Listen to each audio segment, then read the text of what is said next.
We are the Gujarat Technological University. Since its inception over a decade ago, GTU has been empowering young and curating minds to realize their true potential. Over 4 lakh inspired students are enrolled with one of the premier academic universities in India. With more than 450 affiliated colleges in its fold operating across 5 zones of the state, GTU, the International Innovative University, your place to move forward.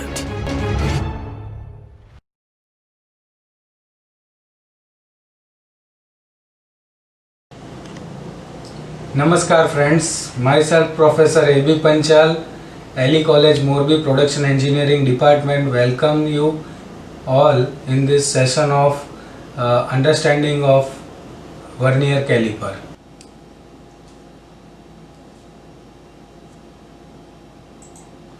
So whether you are working either in home or at office or at shop floor, you are always dealing with some sort of measurements.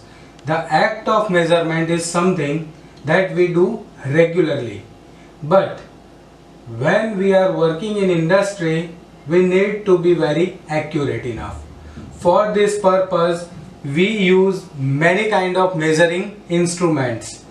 Here, I am going to explain you the first and most widely used measuring instrument, which is called as vernier caliper. The objective of this session is, at the end of the presentation, one can be able to describe the use of vernier caliper, to explain different parts of vernier caliper, derive the least count of the vernier caliper, and explain how to read the dimensions using the vernier caliper. Friends, the function of the vernier caliper is what? For which purpose we are using this vernier caliper?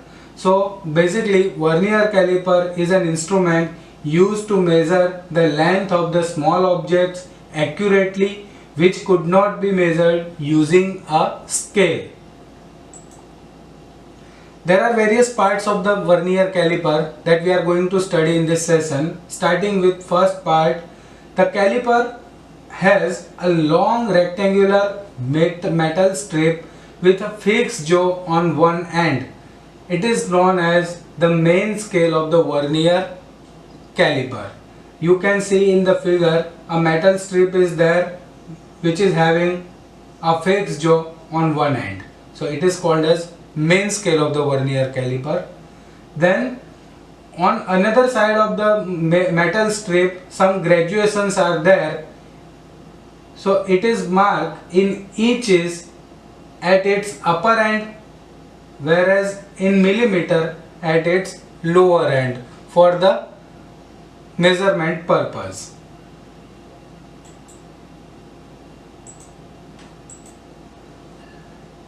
There is also a movable rectangular metal strip which is marking on it. It is called as vernier scale. This vernier scale always slides over the main scale. The movable, you can see in this figure, this is a vernier scale which can be slide in this way on this main scale, and it is having another jaw. The movable strip also has movable jaw, which is used to hold the object tightly while measuring them. So here you can see this is a movable jaw and this is a fixed jaw. Between these two jaws we can grip a object for the measurement purpose. These jaws are called the external or the lower jaws. They are used to measure the diameter of the round object.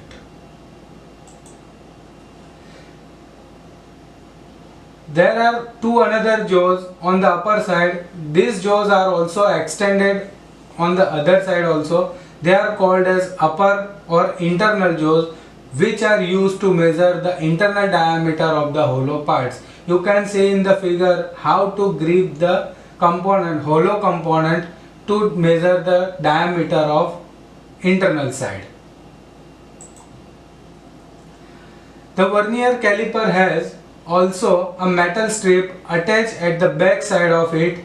It is used to measure the internal depth of the object. So this figure shows the label diagram of vernier caliper. Vernier caliper is having two jaws at the lower side called as external jaws. Two jaws on the upper side is called as internal jaws, used for measuring the internal diameter of the component. Then depth measuring stem on the extreme end, you can see it is on the back side of the vernier caliper, main scale. This is the main scale and this one is the vernier scale, which can slide on the main scale. Now on what principle the vernier caliper works? The vernier scale shows where the measurement lies in between two of the graduations on the main scale. Before going into the detail how to read the dimension on the vernier caliper, we must know that what is the least count of the measuring instrument. So basically a least count is the smallest distance that can be measured by vernier caliper. It is difference of one main scale division to one vernier scale division. Suppose if there are n number of division on the vernier scale, always there will be n minus 1 division on the main scale.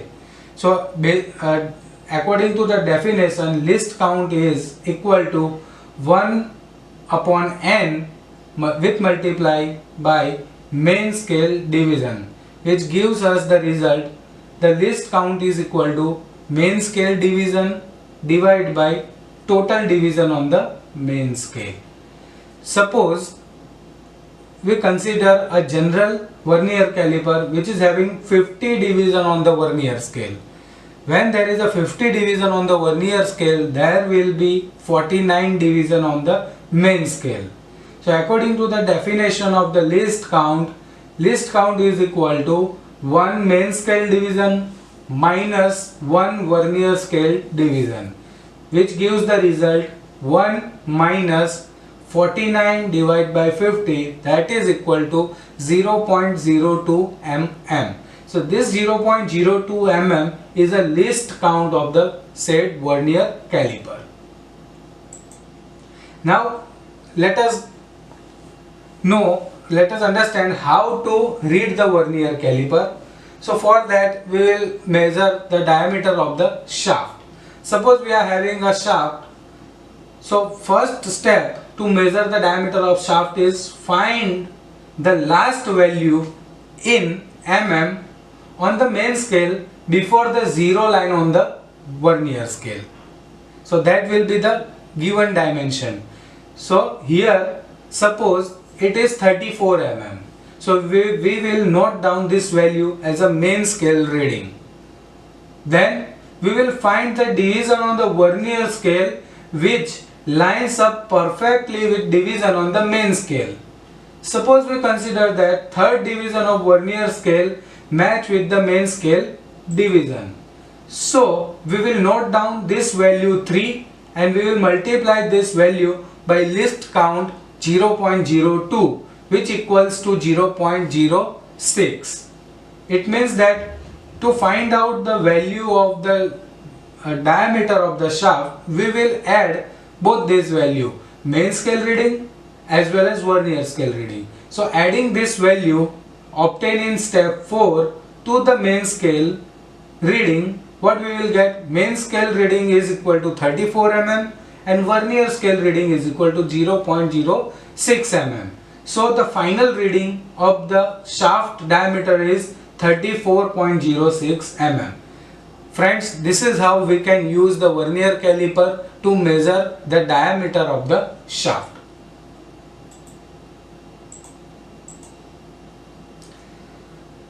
Typical use of vernier caliper. Vernier caliper is used to measure the outside diameter of rounded objects. Vernier caliper is also used to measure the inside diameter of hollow circular section, as well as vernier caliper also used to measure the depth of the object.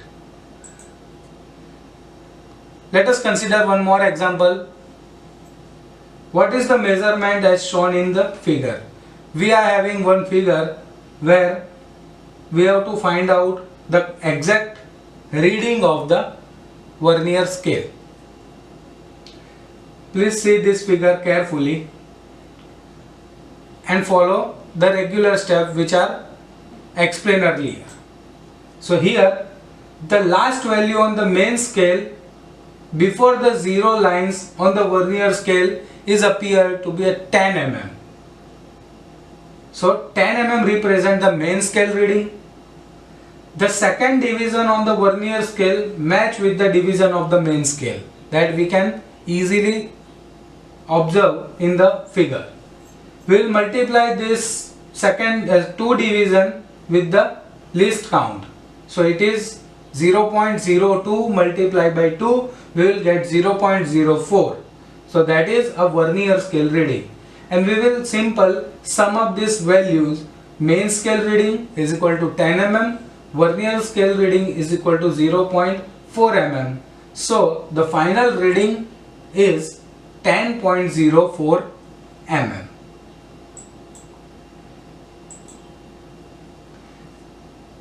Thanks. Happy learning.